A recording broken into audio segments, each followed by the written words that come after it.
Selamat datang dan jumpa lagi di Mbak Gym. Dapur adalah tempat di mana kasih sayang seorang istri biasanya bermuara. Di sana pula, Irmawati menaruh seluruh jiwanya, mengiris bumbu dengan doa dan mengaduk masakan dengan harapan agar rumah tangganya bersama Donald selalu hangat. Selama bertahun-tahun, Irmawati percaya bahwa pengabdian yang tulus adalah pagar terkuat untuk menjaga kesucian pernikahan mereka. Baginya, Donald bukan hanya sekadar suami, melainkan imam yang ia muliakan dan manajer yang ia banggakan. Namun, pepatah mengatakan bahwa bangkai yang dipendam serapat apapun, aromanya akan tercium juga. Sebuah getar ponsel di atas meja makan menjadi awal dari runtuhnya langit kepercayaan Irmawati. Sebuah nama kontak yang tak lazim, layanan dosa, mengirimkan pesan rindu yang menghancurkan seluruh harga diri Irmawati sebagai seorang wanita. Di saat suaminya lahap menyantap masakan tangannya, di saat itu pula pengkhianatan keji terungkap dengan cara yang paling menyakitkan. Cerita ini bukan sekadar tentang air mata, melainkan tentang ketegasan seorang wanita yang menolak untuk terus dizalimi. Ini adalah kisah tentang bagaimana kesabaran yang disalahgunakan bisa berubah menjadi strategi yang dingin dan mematikan. Ikuti perjalanan Irmawati dalam membongkar kedok suaminya, menjebak sang wanita simpanan hingga wajahnya sepucat mayat, dan bagaimana hukum karma bekerja menjatuhkan sang pengkhianat dari puncak kejayaannya. Saksikan bagaimana sepandai-pandainya tupai melompat, ia akan jatuh juga ke dalam jurang penyesalan yang tak berujung. Selamat menyimak sebuah kisah penuh emosi, ketegangan, dan keadilan.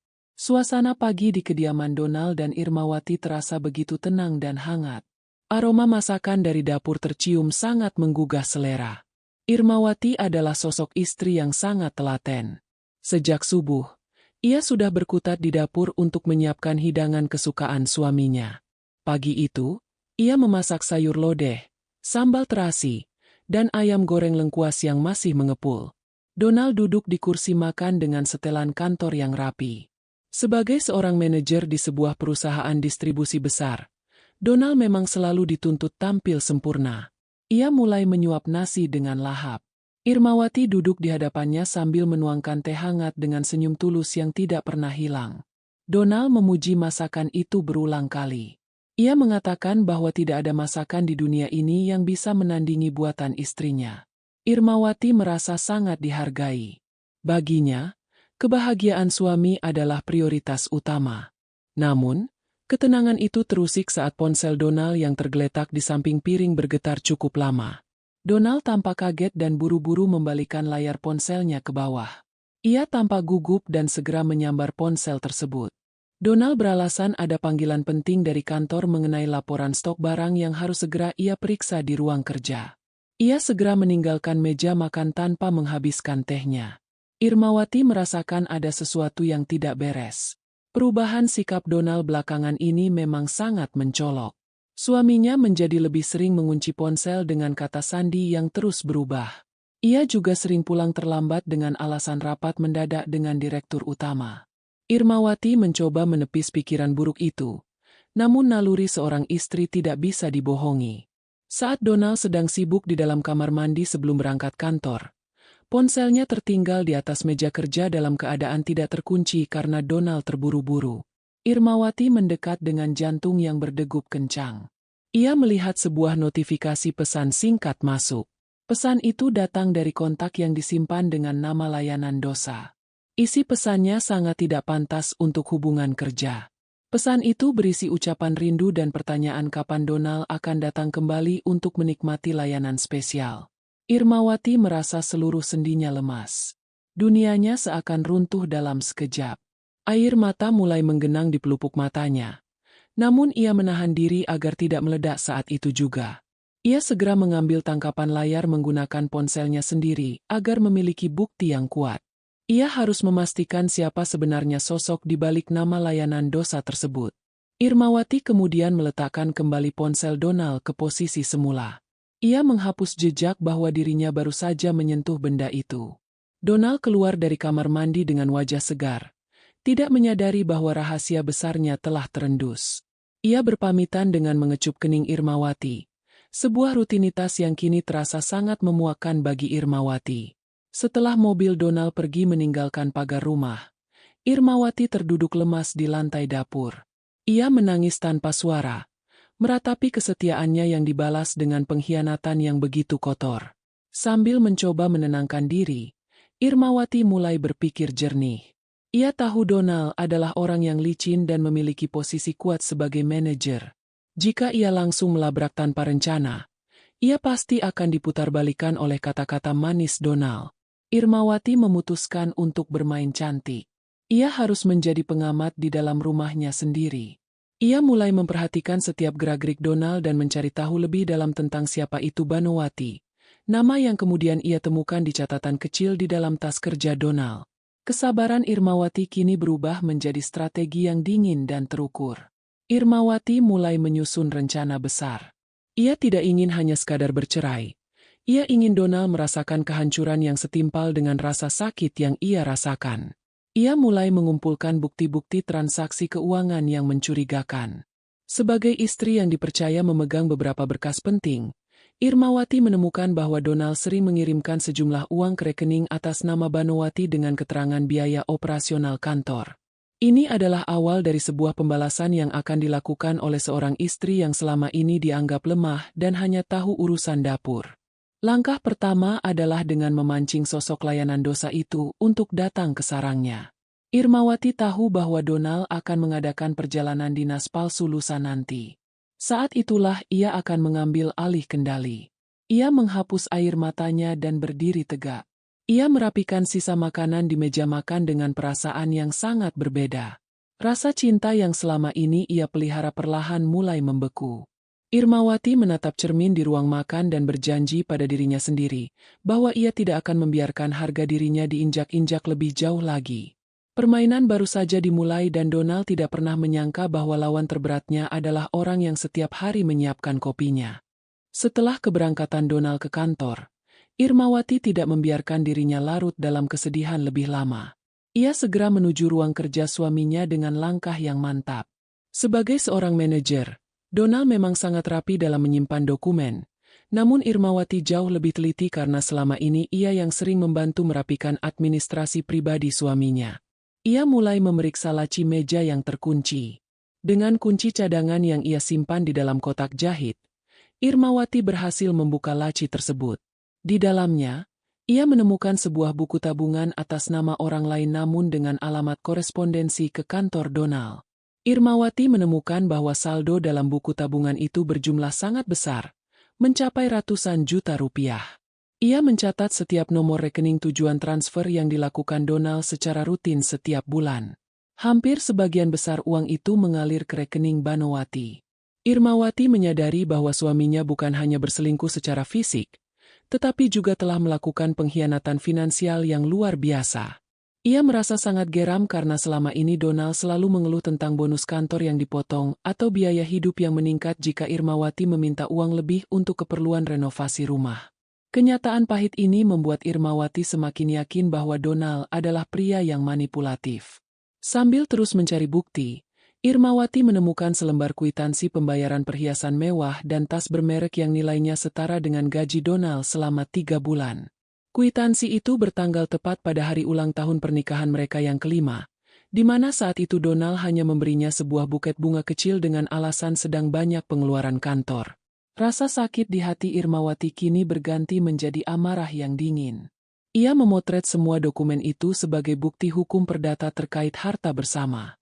Irmawati kemudian teringat pada Bibi Sani, asisten rumah tangga yang sudah bekerja selama 3 tahun. Ia memanggil Bibi Sani ke ruang tengah untuk berbicara secara empat mata. Awalnya, Bibi Sani tampak ketakutan dan enggan berbicara. Namun, setelah Irmawati menunjukkan bukti pesan singkat dari layanan dosa, Bibi Sani akhirnya menangis dan meminta maaf. Bibi Sani mengaku bahwa selama ini ia sering melihat Donald menerima telepon dengan nada mesra saat Irmawati sedang pergi belanja atau senam. Bahkan, Donald pernah membawa seorang wanita ke rumah saat Irmawati sedang pulang kampung menjenguk orang tuanya. Keterangan dari Bibi Sani menjadi kepingan teka-teki yang melengkapi kecurigaan Irmawati. Bibi Sani menceritakan bahwa wanita itu bernama Banowati, yang mengaku sebagai rekan bisnis Donald dari luar kota. Donald mengancam akan memecat Bibi Sani jika berani mengadu kepada Irmawati. Mendengar hal itu, Irmawati memeluk Bibi Sani dan berjanji akan melindunginya. Ia meminta Bibi Sani untuk tetap bersikap biasa saja dan tidak menunjukkan gelagat aneh di depan Donald. Irmawati membutuhkan Bibi Sani sebagai saksi kunci jika nantinya masalah ini sampai ke jalur hukum. Sore harinya, Donald pulang dengan wajah yang tampak kelelahan. Ia bersikap seolah-olah dia adalah suami yang paling bekerja keras demi masa depan keluarga. Irmawati menyambutnya dengan senyuman yang sangat rapi. Meski di dalam hati ia merasa sangat muak melihat wajah suaminya itu. Donald bercerita bahwa direktur utama memberikan tugas tambahan kepadanya yang mengharuskannya pergi keluar kota selama 2 hari. Irmawati hanya mengangguk setuju dan menawarkan diri untuk menyiapkan pakaian serta keperluan koper Donald. Ia ingin memastikan bahwa Donald merasa rencananya berjalan mulus tanpa hambatan sedikit pun. Saat Donald sedang makan malam, Irmawati memperhatikan suaminya itu dengan saksama. Ia melihat betapa mahirnya Donald dalam berbohong. Setiap kata yang keluar dari mulut Donald kini terdengar seperti racun bagi Irmawati. Donald bahkan sempat memuji Irmawati sebagai istri yang paling pengertian karena selalu mendukung karirnya sebagai manajer. Pujian itu justru semakin mempertebal tekad Irmawati untuk memberikan pelajaran yang tidak akan pernah dilupakan oleh suaminya. Ia sudah mengetahui bahwa perjalanan dinas itu hanyalah kedok untuk menemui Banowati di sebuah apartemen mewah yang disewa menggunakan uang hasil penggelapan kantor. Malam itu, saat Donald sudah terlelap, Irmawati kembali mengambil ponsel suaminya dengan sangat hati-hati.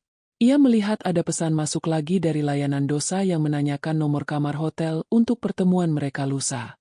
Irmawati tidak membalas pesan itu, melainkan mencatat nomor tersebut dan mencari identitas pemiliknya melalui aplikasi pelacak nomor telepon. Hasilnya mengejutkan. Nomor itu terdaftar atas nama Banowati Arimbi, seorang wanita yang pernah bekerja sebagai staf pemasaran di perusahaan lama Donald. Kini, semua identitas musuhnya sudah jelas di tangan Irmawati dan ia siap menjalankan tahap selanjutnya dari rencana pembalasannya yang sunyi namun mematikan. Hari yang dinantikan oleh Donald akhirnya tiba. Sejak pagi, suasana di rumah sudah sibuk dengan persiapan keberangkatan semua sang manajer. Irmawati dengan sangat telaten memasukkan kemeja, perlengkapan mandi, hingga parfum mahal ke dalam koper Donald. Tidak ada sedikit pun gurat kemarahan di wajahnya.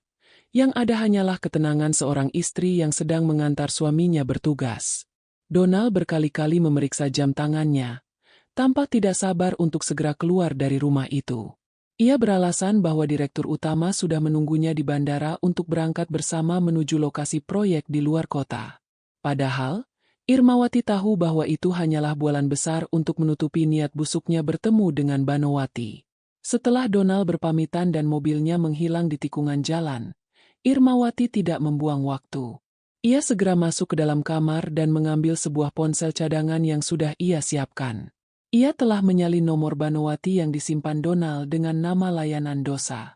Dengan tangan yang sedikit bergetar namun tetap terkendali, Irmawati mengirimkan sebuah pesan singkat menggunakan aplikasi percakapan dengan nada yang sangat mirip dengan gaya bahasa Donald. Ia menuliskan bahwa rencana berubah karena istrinya tiba-tiba pergi senam pagi lebih lama dari biasanya, dan akan langsung lanjut arisan hingga sore hari. Irmawati meminta Banowati untuk datang langsung ke rumah agar mereka memiliki waktu lebih lama untuk memadu kasih. Irmawati tahu bahwa Banowati adalah tipe wanita yang haus akan kemewahan dan perhatian. Benar saja, tidak butuh waktu lama bagi Banowati untuk membalas pesan tersebut dengan nada manja dan penuh kegembiraan. Banowati berjanji akan segera meluncur ke rumah Donald dalam waktu 1 jam. Mendengar konfirmasi itu, Irmawati segera memanggil Bibi Sani. Ia menginstruksikan Bibi Sani untuk bersembunyi di area belakang dan merekam segala sesuatu yang terjadi di ruang tamu melalui celah pintu dapur. Irmawati juga telah memasang kamera tersembunyi di beberapa sudut ruangan yang sulit dijangkau mata awam, untuk memastikan tidak ada celah bagi Donald maupun Banowati untuk mengelak nantinya. Sambil menunggu, Irmawati mengganti pakaian senamnya dengan gaun rumah yang elegan namun tetap memperlihatkan wibawanya sebagai nyonya rumah. Ia duduk di ruang tengah dengan sebuah buku di tangan, namun telinganya tajam mendengarkan suara kendaraan yang melintas. Ia merasa dadanya sesak membayangkan rumah yang selama ini ia jaga kesuciannya akan diinjak oleh kaki seorang wanita yang telah merusak kebahagiaannya. Namun, Ia kembali mengingatkan dirinya bahwa ini adalah bagian dari strategi untuk mendapatkan keadilan secara hukum perdata maupun harga diri. Ia tidak ingin hanya sekadar menangis. Ia ingin kemenangan mutlak yang sah secara bukti dan saksi. Sekitar 40 menit kemudian, suara taksi terdengar berhenti tepat di depan pagar rumah. Seorang wanita dengan pakaian yang sangat mencolok dan riasan tebal turun dengan penuh percaya diri. Itu adalah Banowati. Dari balik gorden, Irmawati melihat betapa sombongnya wanita itu melangkah masuk ke halaman rumah. Banowati tampak tidak ragu sama sekali, seolah-olah dia adalah pemilik rumah tersebut. Ia bahkan sempat merapikan rambutnya di depan kaca jendela sebelum menekan bel rumah dengan nada yang manja.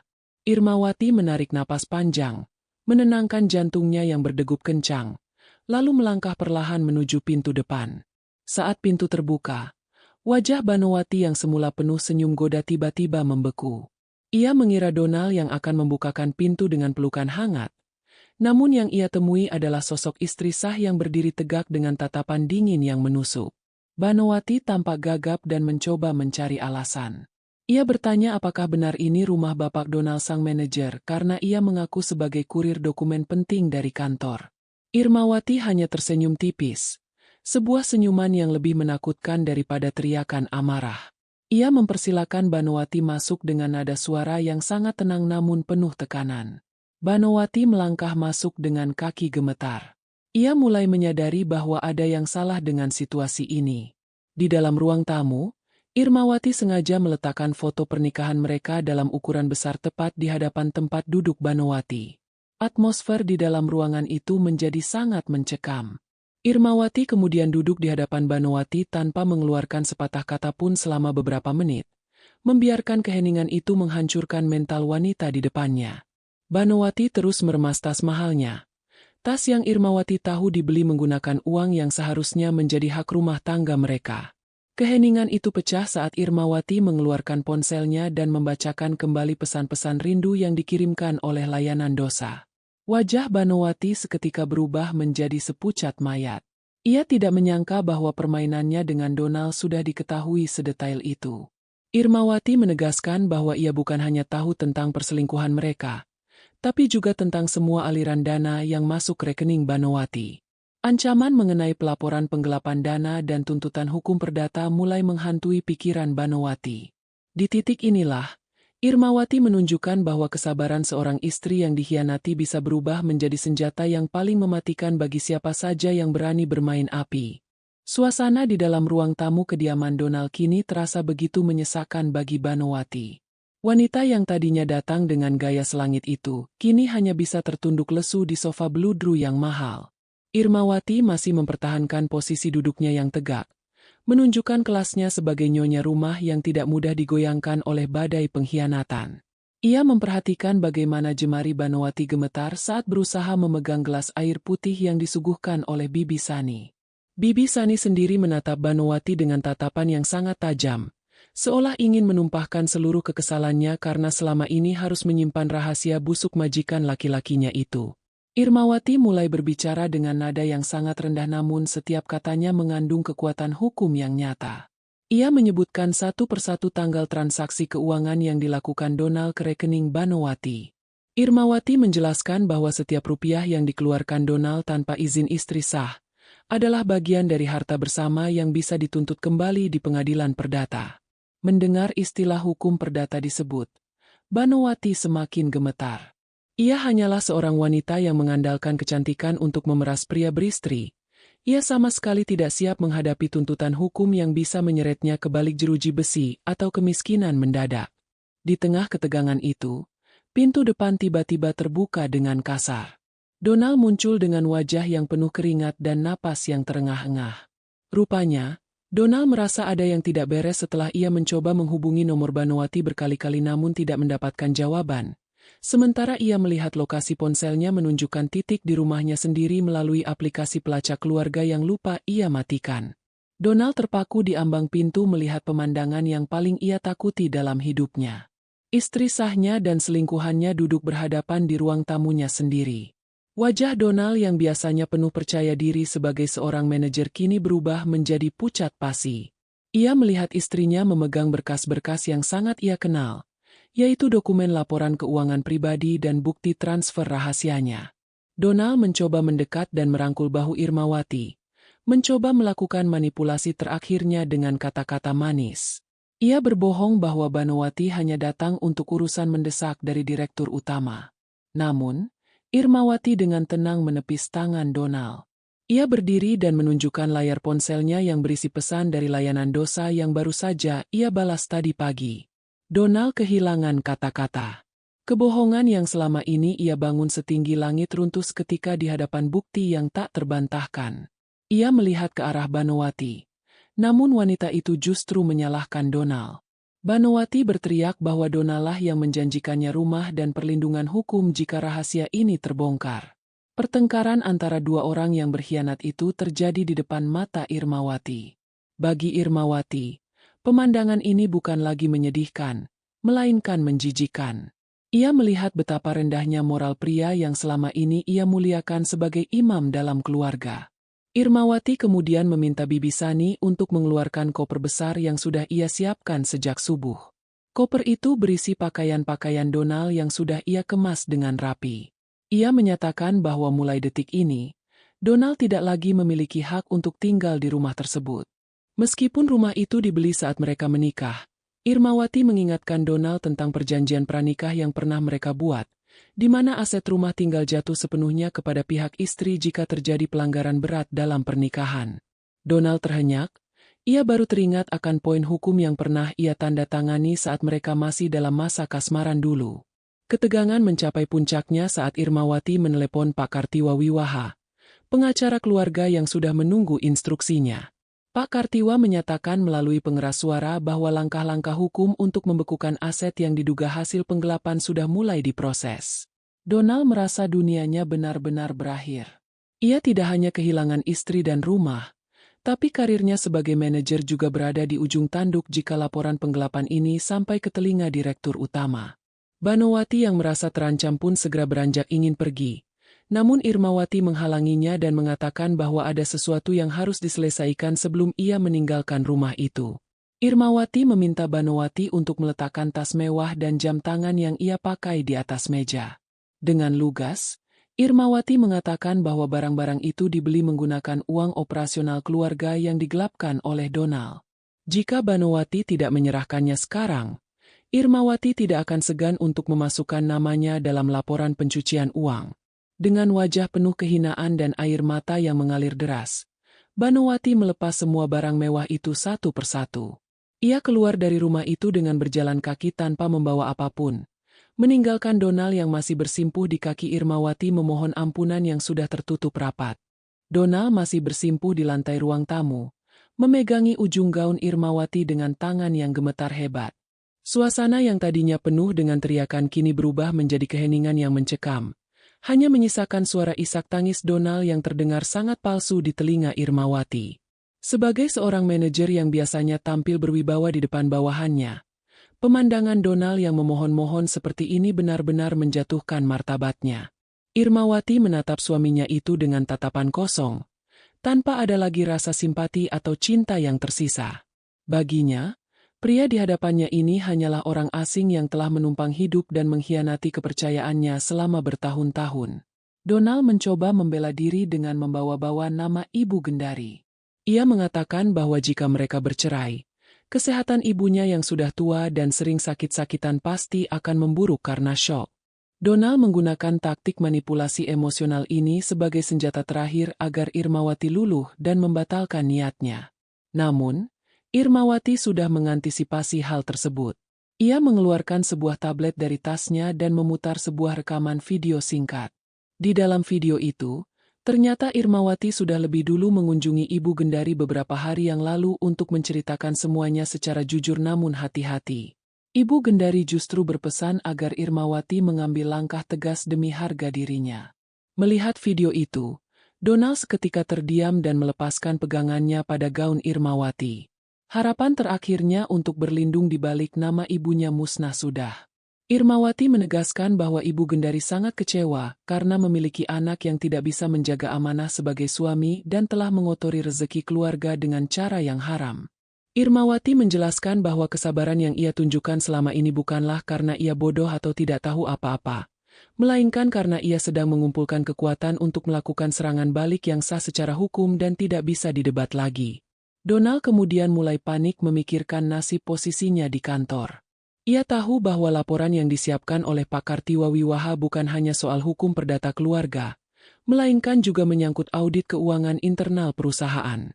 Jika Direktur Utama mengetahui bahwa Donald menggunakan anggaran operasional untuk membiayai Banowati, maka bukan hanya pemecatan yang ia terima, melainkan juga tuntutan pidana penggelapan jabatan. Donald mencoba merayu Irmawati kembali, menjanjikan akan menyerahkan seluruh gajinya di masa depan asalkan kasus kantor ini jangan dilaporkan. Ia bahkan bersedia memutus semua hubungan dengan Banowati secara permanen di depan mata Irmawati. Irmawati tertawa kecil mendengar janji manis itu, sebuah tawa yang terdengar sangat getir. Ia mengatakan bahwa kepercayaan itu ibarat kaca yang sudah pecah berkeping-keping, tidak akan pernah bisa kembali utuh meski direkatkan dengan emas sekalipun. Irmawati kemudian meminta Donald untuk segera berdiri dan keluar dari rumah itu sekarang juga. Ia mengingatkan bahwa semua akses perbankan bersama sudah ia blokir secara sah melalui pengacara. Donald kini benar-benar tidak memiliki akses terhadap uang yang selama ini ia banggakan. Ia hanya memiliki pakaian di dalam koper dan sedikit uang tunai di dompetnya yang tidak seberapa. Bibi Sani muncul kembali dengan membawa sapu, seolah-olah ingin segera membersihkan sisa-sisa kotoran yang ditinggalkan oleh tamu tak diundang dan majikan laki-lakinya itu. Donald menatap Bibi Sani dengan amarah, namun ia tidak bisa berbuat apa-apa karena posisinya sudah sangat terjepit. Irmawati berdiri di depan pintu utama, membukanya lebar-lebar, dan menunjuk ke arah luar. Ia mengatakan bahwa keadilan akan menemukan jalannya sendiri, dan hari ini adalah awal dari perjalanan Donald untuk mempertanggungjawabkan semua layanan dosa yang telah ia nikmati di belakang layar. Donald menarik kopernya dengan langkah gontai. Saat ia melewati ambang pintu, ia sempat menoleh kembali, berharap ada secercah penyesalan di wajah Irmawati. Namun yang ia temukan hanyalah wajah seorang wanita yang sudah merdeka dari belenggu pengkhianatan. Donald melangkah keluar pagar dengan kepala tertunduk, sementara para tetangga yang kebetulan sedang lewat mulai berbisik-bisik melihat sang manajer yang biasanya sombong itu kini pergi membawa koper besar di siang bolong.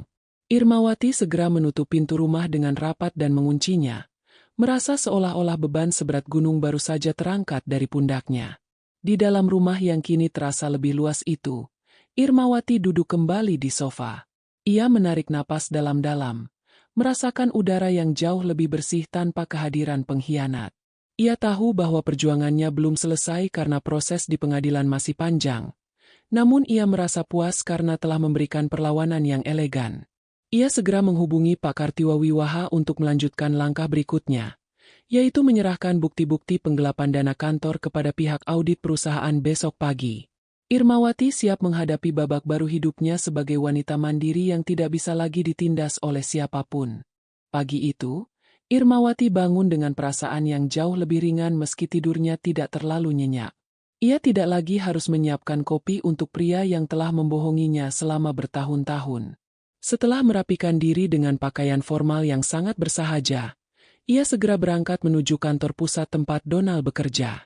Di tangannya terdapat sebuah map tebal berisi salinan bukti transfer dan catatan pengeluaran operasional yang selama ini diselewengkan oleh suaminya.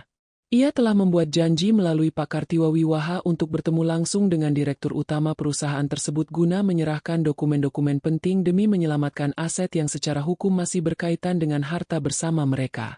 Sesampainya di kantor, Irmawati disambut dengan tatapan penuh tanya dari beberapa karyawan yang mengenalnya sebagai istri sang manajer. Namun, ia tetap melangkah dengan tenang menuju lantai atas. Di dalam ruang kerja Direktur Utama, Irmawati memaparkan temuannya dengan sangat lugas tanpa sedikit pun nada emosional yang berlebihan.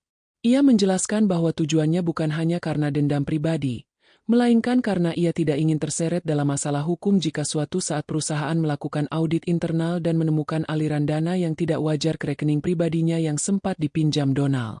Direktur Utama tampak sangat terkejut melihat detail laporan yang dibuat Irmawati begitu rapi dan teliti.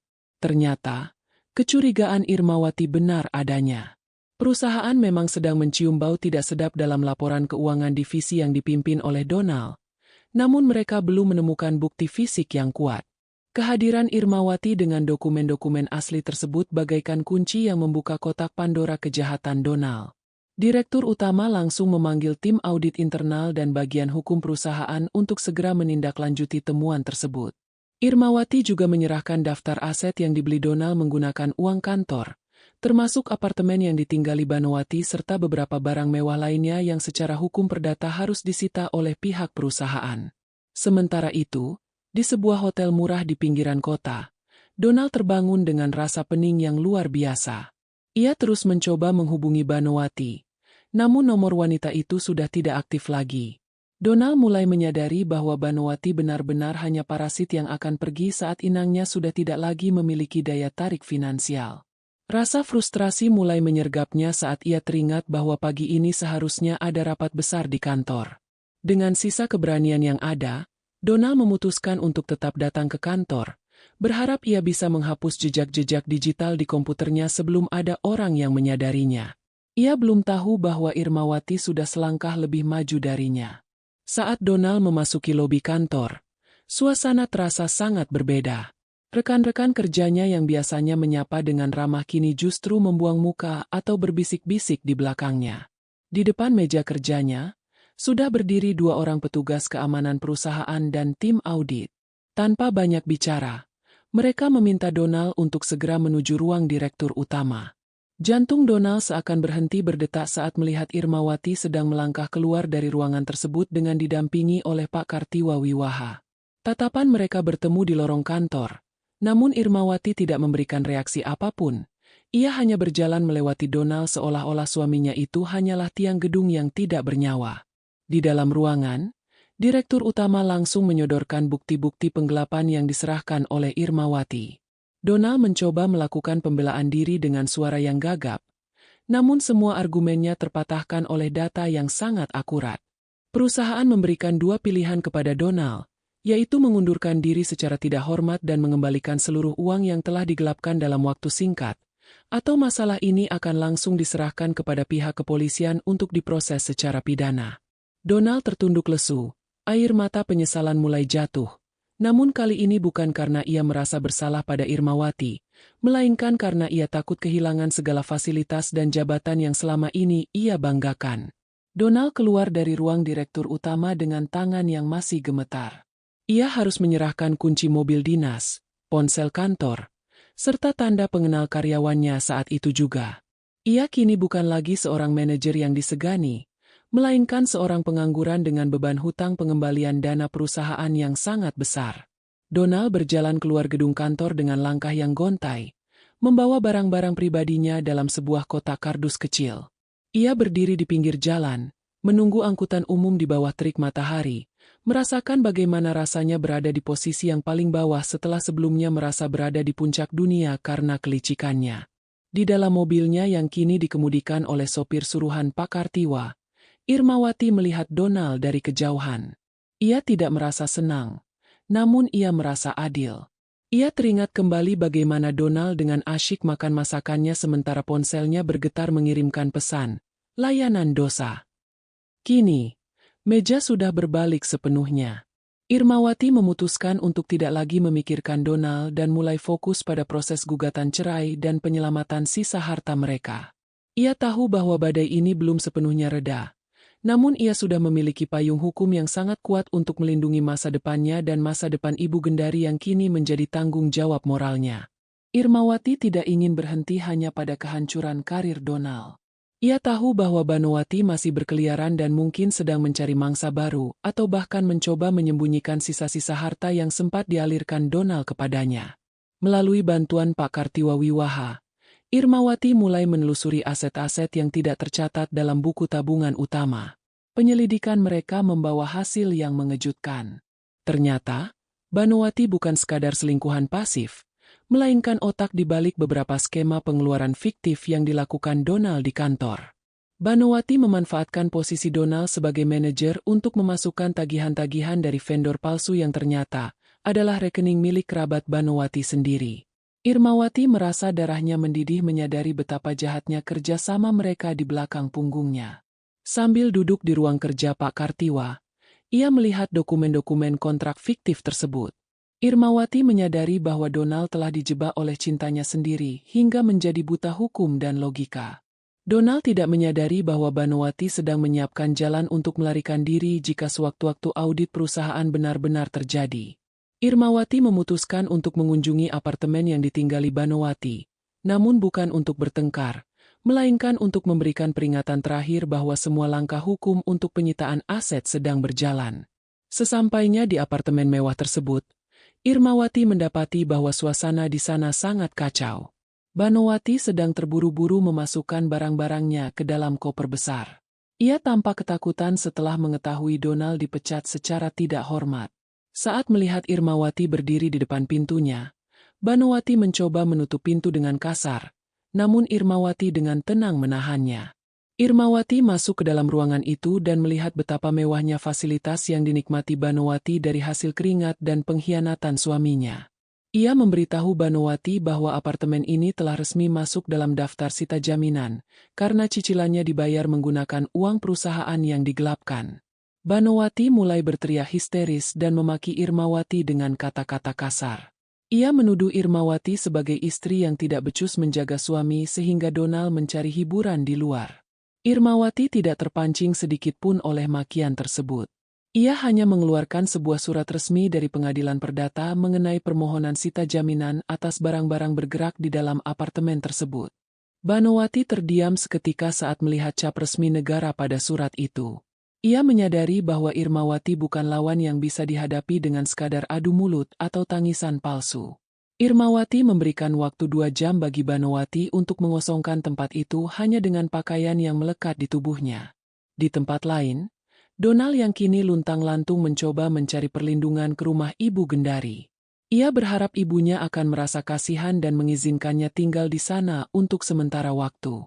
Namun, saat ia tiba di depan rumah masa kecilnya itu, ia menemukan pagar rumah terkunci rapat. Dari balik jendela, Ibu Gendari hanya menatapnya dengan raut wajah penuh kekecewaan. Ibu Gendari sudah mendengar semua cerita dari Irmawati dan Pak Kartiwa. Beliau tidak ingin melihat anak yang telah mencoreng nama baik keluarga dengan perbuatan nista dan memalukan. Donald bersimpuh di depan pagar, menangis memohon agar dibukakan pintu. Namun Ibu Gendari tetap teguh pada pendiriannya. Ibu Gendari akhirnya keluar ke teras dan melemparkan sebuah tas kecil berisi pakaian lama Donald.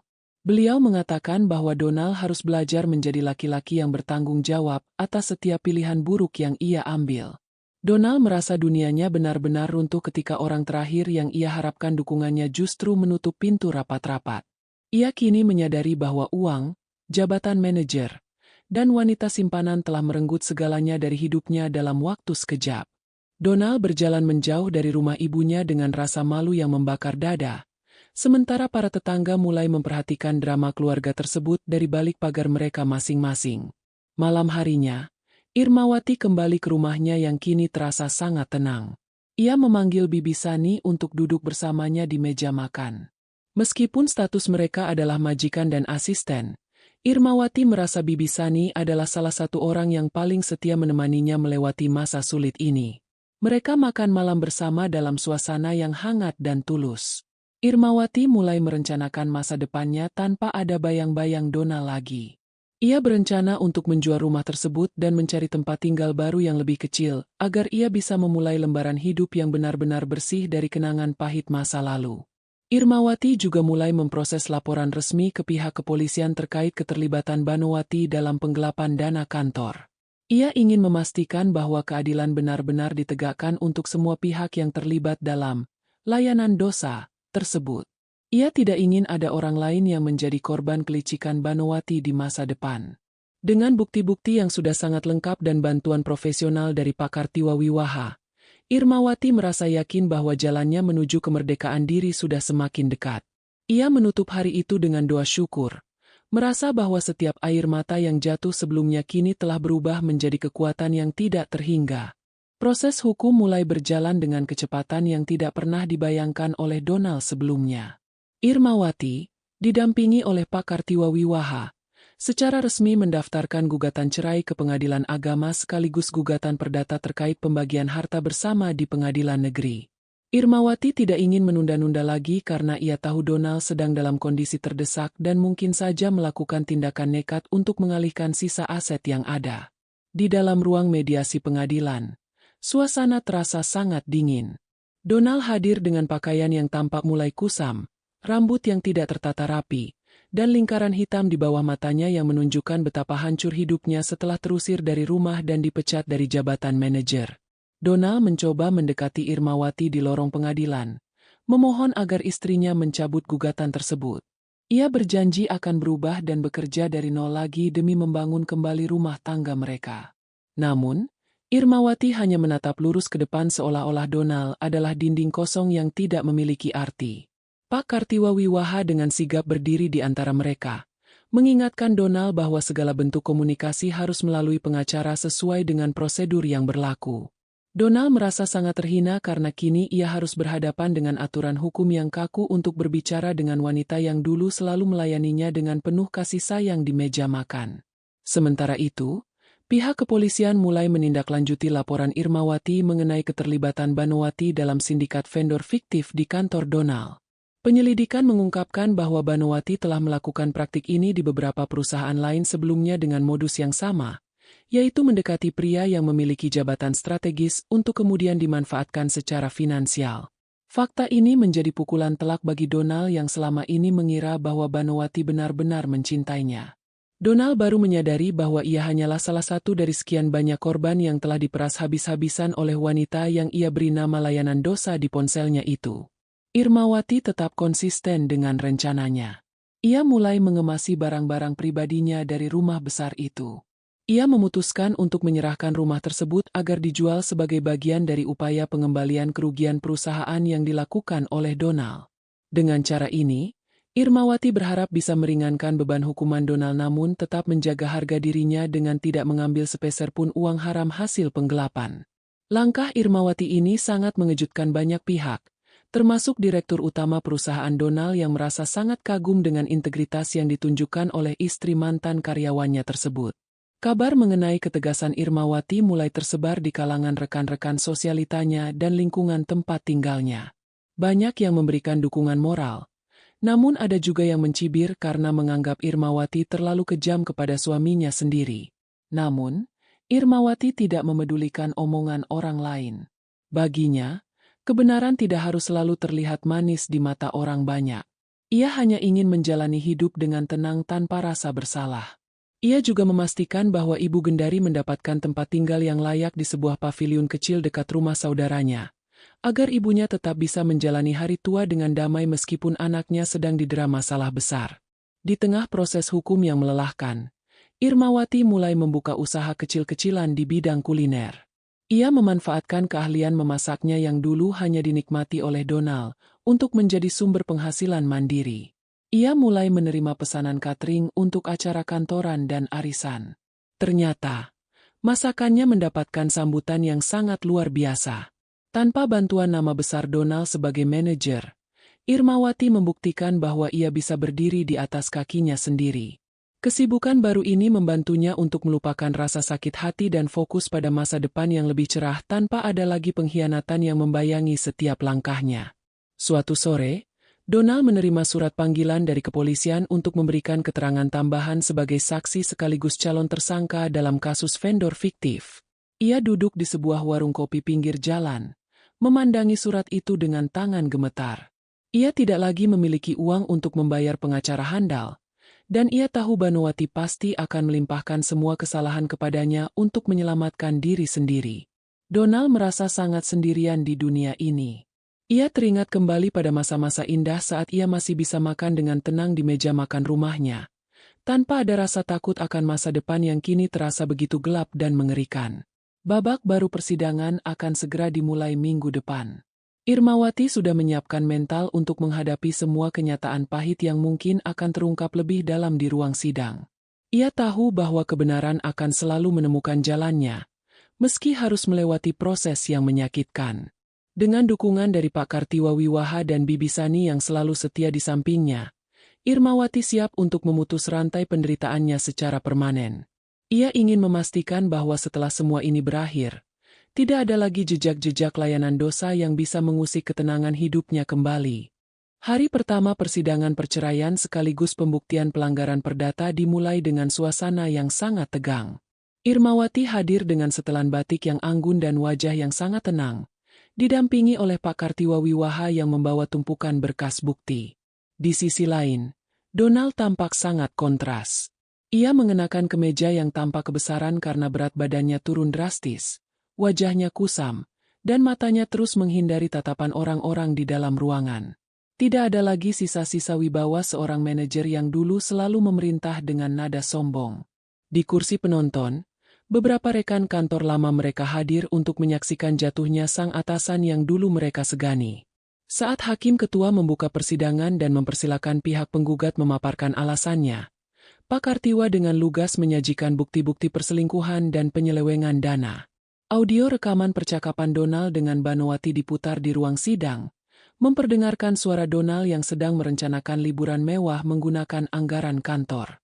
Mendengar suaranya sendiri, Donald tertunduk dalam-dalam sambil menutup wajahnya dengan kedua tangan. Ia mulai terisak, mencoba menarik simpati hakim dengan air mata yang terus mengalir. Ia bersaksi bahwa dirinya hanyalah korban godaan wanita dan tekanan pekerjaan yang berat sebagai manajer, sehingga hilaf melakukan perbuatan nista tersebut. Donald memohon di depan majelis hakim agar Irmawati memberinya satu kesempatan lagi. Ia membawa-bawa nama Tuhan dan janji pernikahan mereka, mengatakan bahwa ia masih sangat mencintai istrinya dan ingin memperbaiki segalanya dari awal. Namun, air mata itu sama sekali tidak menyentuh hati Irmawati. Bagi Irmawati, tangisan itu bukanlah tangisan penyesalan karena telah menyakiti hatinya, melainkan tangisan ketakutan karena kehilangan fasilitas hidup yang nyaman. Irmawati tetap pada pendiriannya dan meminta majelis hakim untuk melanjutkan proses hukum tanpa ada mediasi lagi karena pintu maaf sudah tertutup rapat sejak pesan layanan dosa itu terbongkar di meja makan. Suasana semakin memanas ketika Pak Kartiwa menghadirkan Bibi Sani sebagai saksi kunci. Dengan suara yang gemetar namun tegas, Bibi Sani menceritakan bagaimana Donald sering membawa Banowati ke rumah saat Irmawati tidak ada. Bibi Sani juga mengungkapkan bahwa Donald pernah mengancam akan memecatnya jika ia berani melapor pada Irmawati. Keterangan Bibi Sani ini mematahkan semua pembelaan Donald yang mengaku hanya hilaf satu kali. Hakim ketua tampak mencatat dengan serius setiap poin kesaksian tersebut. Sementara Donald hanya bisa terdiam membisu dengan wajah yang semakin pucat pasi karena semua kebohongannya dikuliti satu persatu di depan umum. Di tengah persidangan, kejutan lain muncul ketika tim audit dari perusahaan tempat Donald dulu bekerja memberikan pernyataan tertulis mengenai temuan baru. Ternyata, jumlah uang yang digelapkan Donald jauh lebih besar dari perkiraan awal. Hal ini membuat status Donald dalam ranah hukum perdata semakin terpojok, karena ia diwajibkan mengembalikan seluruh kerugian tersebut dengan jaminan aset-aset yang tersisa. Donald mulai menyadari bahwa harapannya untuk tetap memiliki sedikit harta dari hasil perceraian ini musnah sudah. Segala sesuatu yang ia kumpulkan dengan cara yang kotor kini ditarik kembali oleh keadaan tanpa menyisakan apapun bagi dirinya sendiri. Irmawati yang duduk di kursi penggugat tetap tidak bergeming. Ia hanya sesekali berbisik dengan Pak Kartiwa untuk memastikan semua prosedural hukum tetap berjalan di jalur yang benar. Ia tidak ingin ada sedikit pun celah yang bisa dimanfaatkan Donald untuk memutarbalikkan fakta. Ketegasan Irmawati ini menjadi sorotan di dalam ruang sidang, menunjukkan bahwa seorang wanita yang sabar bisa menjadi sangat tangguh saat harga dirinya diinjak-injak. Ia tidak lagi memikirkan perasaan Donald. Fokusnya hanyalah pada keadilan bagi dirinya sendiri dan masa depan Ibu Gendari yang juga telah dikhianati oleh anak kandungnya sendiri. Setelah sidang ditunda untuk dilanjutkan minggu depan, Donald berusaha mengejar Irmawati di parkiran gedung pengadilan.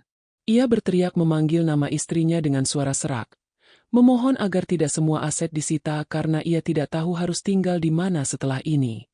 Irmawati menghentikan langkahnya sejenak, menatap Donald dengan tatapan yang sangat dingin.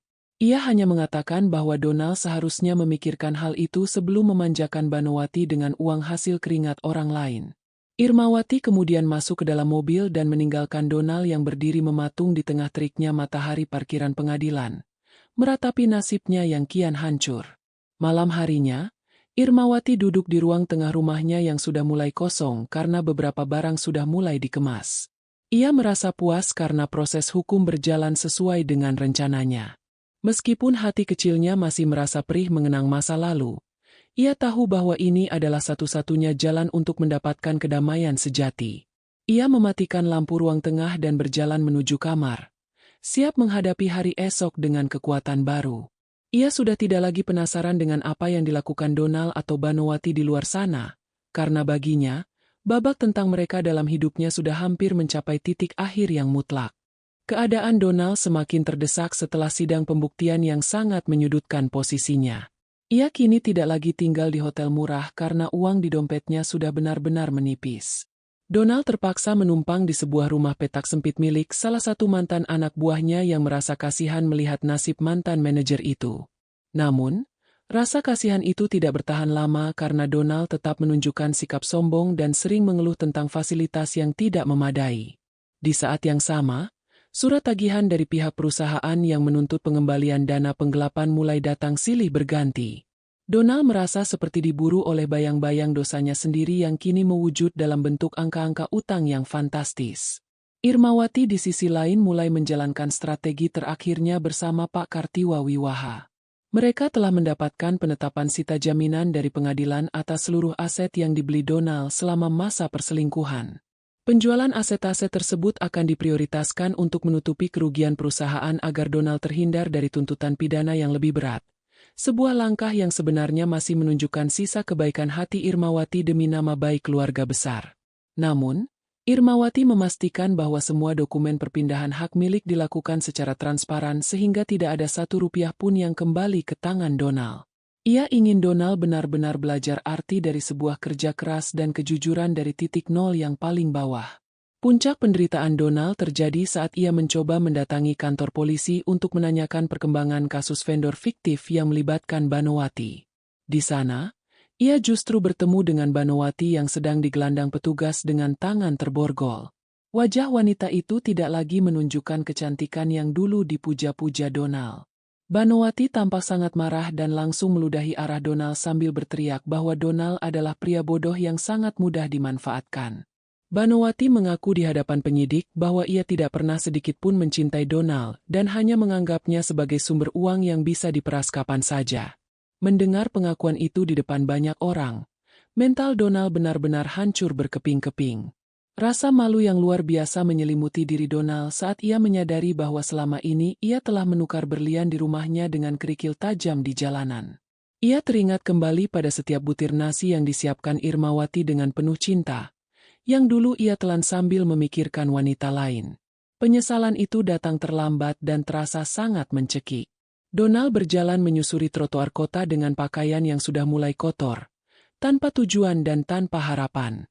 Ia melihat papan iklan besar yang menampilkan wajah direktur utama perusahaannya yang sedang meresmikan proyek baru. Proyek yang seharusnya ia pimpin jika saja ia tetap setia dan jujur dalam mengemban amanah sebagai manajer. Irmawati mulai merasa tenang karena semua urusan hukum hampir mencapai tahap final. Ia telah berhasil mengamankan hak-haknya secara hukum perdata dan memastikan bahwa Ibu Gendari mendapatkan perlindungan finansial yang cukup untuk masa tuanya. Irmawati juga mulai mengembangkan bisnis cateringnya ke arah yang lebih profesional dengan menyewa sebuah ruko kecil. Ia memberikan nama usahanya Kedai Istri Mandiri, sebuah simbol bahwa ia telah berhasil bangkit dari keterpurukan. Dukungan dari lingkungan sekitar semakin mengalir deras setelah orang-orang mengetahui fakta yang sebenarnya melalui proses persidangan yang terbuka untuk umum. Suatu malam, Donal memberanikan diri menelepon Irmawati menggunakan nomor baru. Dengan suara yang gemetar dan penuh isak tangis, ia memohon agar Irmawati memberinya sedikit uang sekadar untuk makan dan membayar kontrakan. Namun, Irmawati menjawab dengan nada yang sangat tenang dan tegas. Ia mengatakan bahwa layanan dosa yang dulu dinikmati Donal memiliki konsekuensi yang sangat mahal, dan sekarang adalah waktu bagi Donal untuk membayar tagihan atas perbuatannya sendiri. Irmawati kemudian menutup telepon dan memblokir nomor tersebut selamanya. Ia tidak ingin lagi ada celah bagi energi negatif masuk ke dalam hidupnya yang sudah mulai tertata dengan rapi dan penuh kedamaian. Irmawati menatap keluar jendela rukonya, melihat bintang-bintang yang bersinar terang seolah ikut merayakan kemenangannya. Ia tahu bahwa proses pendewasaan ini sangat menyakitkan. Namun ia bersyukur karena Tuhan telah membukakan matanya sebelum semuanya terlambat. Ia belajar bahwa kesetiaan adalah mahkota tertinggi dalam sebuah pernikahan, dan sekali mahkota itu dihancurkan, maka kehancuran bagi sang pengkhianat hanyalah masalah waktu. Esok hari adalah pembacaan putusan akhir dari majelis hakim, dan Irmawati sudah sangat siap untuk menerima status barunya sebagai wanita tunggal yang merdeka, kuat, dan terhormat di mata hukum maupun masyarakat. Keesokan paginya, Donald berdiri di depan cermin sebuah toilet umum, menatap wajahnya yang sudah tidak ia kenali lagi. Tidak ada lagi sisa-sisa manajer Donald yang necis dan penuh percaya diri. Yang ada hanyalah seorang pria yang kalah oleh hawa nafsunya sendiri. Ia harus berjalan kaki menuju pengadilan karena sisa uang di kantongnya hanya cukup untuk membeli sebotol air mineral. Ia menyadari bahwa sepandai-pandai tupai melompat, akhirnya jatuh juga ke tanah yang keras dan penuh duri. Donald bersiap menghadapi kenyataan pahit bahwa mulai hari ini, ia akan kehilangan segalanya, termasuk nama baik yang selama ini ia bangun dengan penuh kepalsuan di balik topeng suami yang sempurna. Hari putusan akhirnya tiba di pengadilan agama. Majelis hakim membacakan putusan yang menyatakan bahwa pernikahan Irmawati dan Donald resmi putus, karena perceraian dengan segala konsekuensi hukumnya. Hakim juga mengabulkan gugatan perdata terkait penguasaan aset rumah tinggal kepada Irmawati berdasarkan bukti pelanggaran perjanjian dan penggunaan dana rumah tangga yang tidak sah. Donald hanya bisa tertunduk lesu di kursi tergugat. Tidak ada lagi kata-kata pembelaan yang keluar dari mulutnya. Ia telah kehilangan segalanya dalam satu ketukan palu hakim yang menggema di seluruh ruangan sidang yang dingin itu. Ia keluar dari gedung pengadilan sebagai seorang duda yang tidak memiliki tempat tinggal tetap dan tidak lagi memiliki pekerjaan. Donald mencoba mencari Banowati untuk terakhir kalinya, berharap wanita itu telah bebas atau memiliki simpanan uang yang bisa mereka gunakan bersama. Namun, ia justru mendapatkan kabar bahwa Banowati telah dipindahkan ke lembaga pemasyarakatan karena keterlibatannya dalam jaringan penipuan yang lebih luas. Banowati bahkan menolak menemui Donald saat ia mencoba berkunjung ke kantor polisi. Donald baru menyadari bahwa selama ini ia hanyalah salah satu pion dalam permainan besar Banowati. Rasa sesak di dadanya semakin menjadi saat ia menyadari bahwa ia telah mengkhianati istri setulus Irmawati demi seorang kriminal yang bahkan tidak sudi melihat wajahnya lagi saat ia sudah jatuh miskin. Tanpa uang dan tanpa harga diri, Donald terpaksa hidup luntang-lantung.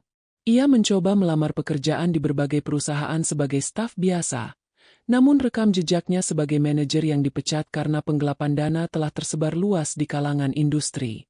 Tidak ada satupun perusahaan yang mau menerima seorang pengkhianat dan pencuri. Donald berakhir menjadi buruh serabutan di pasar, mengangkut barang-barang berat dengan upah yang hanya cukup untuk makan sekali sehari. Setiap kali ia melihat mobil mewah melintas yang mirip dengan mobil dinasnya dulu, hatinya terasa seperti tersayat sembilu. Ia sering menangis di pojok pasar saat malam hari, mengenang aroma masakan Irmawati yang kini hanya menjadi mimpi baginya. Irmawati di sisi lain mulai menata hidupnya dengan sangat gemilang.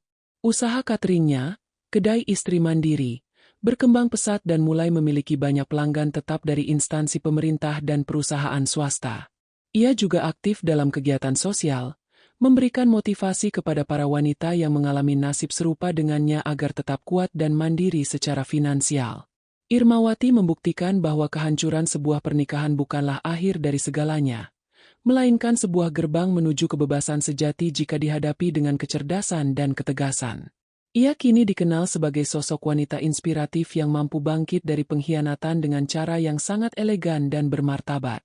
Suatu sore, saat Irmawati sedang mengantarkan pesanan catering ke sebuah kantor di pusat kota, ia tidak sengaja melihat sosok pria yang sangat ia kenal sedang duduk di pinggir jalan dengan pakaian yang sangat dekil.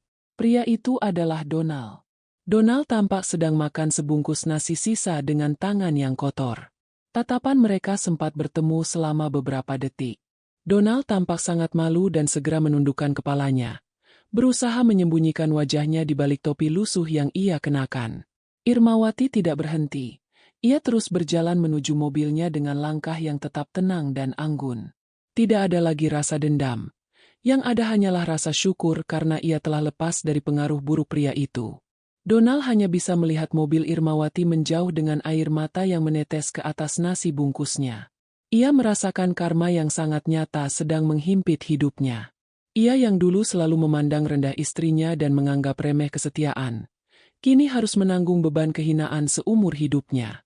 Donal menyadari bahwa kebahagiaan yang ia cari melalui layanan dosa hanyalah fata morgana yang membawanya menuju jurang kehancuran.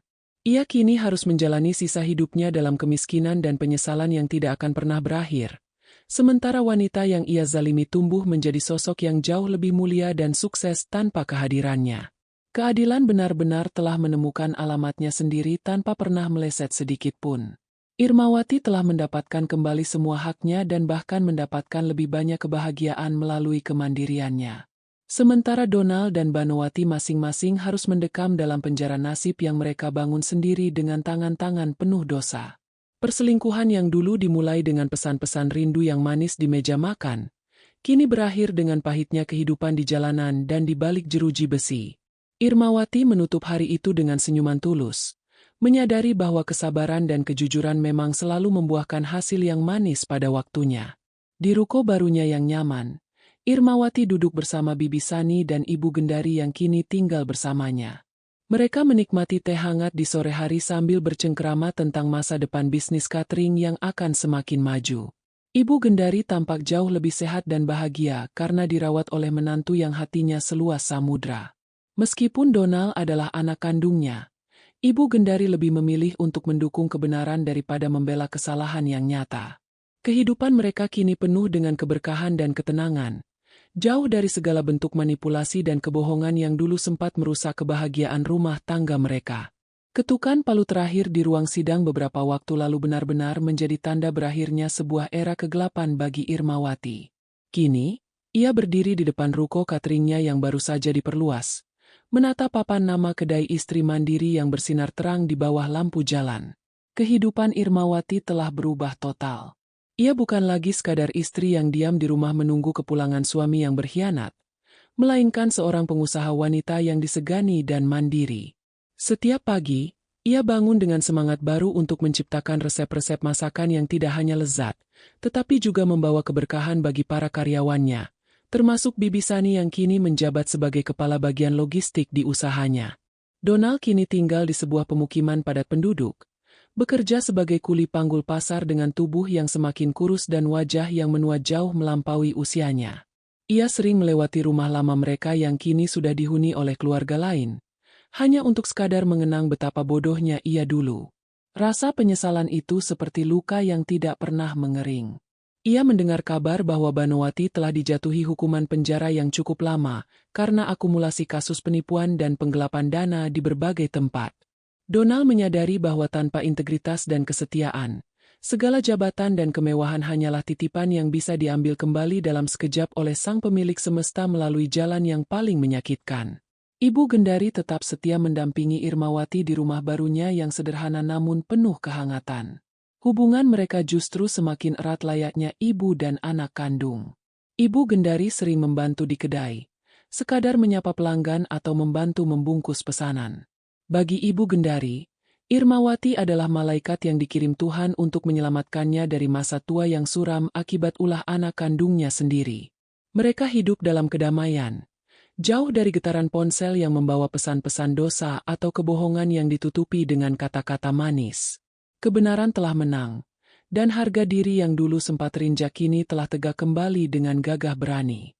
Suatu malam, Irmawati mengadakan acara syukuran kecil di kedainya sebagai bentuk rasa syukur atas kelancaran bisnis dan kehidupan barunya. Ia mengundang Pak Kartiwa Wiwaha dan beberapa rekan yang selalu mendukungnya selama masa-masa sulit. Di tengah acara, ia memberikan pidato singkat yang sangat menyentuh hati. Ia mengatakan bahwa pengkhianatan memang memberikan luka yang dalam, namun jika dihadapi dengan kepala dingin dan strategi yang tepat, luka itu bisa menjadi pupuk bagi pertumbuhan diri yang luar biasa. Irmawati telah membuktikan bahwa seorang istri yang dizalimi tidak harus berakhir sebagai korban yang meratapi nasib, melainkan bisa menjadi pemenang dalam hidupnya sendiri. Pemandangan di sekitar kedai malam itu terasa begitu sejuk. Irmawati melihat ke arah langit yang bertabur bintang, merasakan ketenangan yang belum pernah ia rasakan sebelumnya. Ia tidak lagi menyimpan dendam kepada Donald, karena baginya, memaafkan adalah cara terbaik untuk melepaskan beban di pundaknya. Namun, memaafkan bukan berarti harus kembali bersama. Ia telah memilih jalannya sendiri, jalan yang penuh dengan kejujuran dan kerja keras. Kisah, layanan dosa, di meja makan kini telah terkubur dalam-dalam, digantikan oleh kisah sukses seorang wanita yang berani mengambil sikap tegas demi keadilan dan kebenaran. Hikmah dari cerita ini adalah bahwa kesetiaan dan kejujuran merupakan fondasi utama dalam setiap hubungan dan pekerjaan. Sekecil apapun kebohongan yang ditanam, suatu saat ia akan tumbuh menjadi badai yang mampu menghancurkan segalanya. Jabatan tinggi dan harta yang berlimpah tidak akan pernah bisa menyelamatkan seseorang jika ia telah kehilangan moral dan harga dirinya. Bagi siapapun yang merasa dizalimi, tetaplah bersabar namun tetaplah cerdas dalam bertindak. Karena keadilan Tuhan tidak pernah salah alamat dan akan selalu datang tepat pada waktunya melalui cara yang tidak pernah kita duga sebelumnya. Terima kasih kepada seluruh audiens yang telah setia mengikuti perjalanan Irmawati dari awal hingga akhir. Bagaimana menurut Anda? Apakah hukuman yang diterima Donald dan Banowati sudah sebanding dengan rasa sakit yang dirasakan Irmawati? Atau menurut Anda, apakah ada pelajaran lain yang bisa kita petik dari ketegasan seorang istri dalam menghadapi pengkhianatan yang dibungkus dengan sangat rapi ini? Silakan berikan tanggapan dan komentar Anda di kolom bawah. Karena setiap suara Anda adalah bagian dari pembelajaran kita bersama dalam menjalani kehidupan yang lebih jujur dan bermartabat.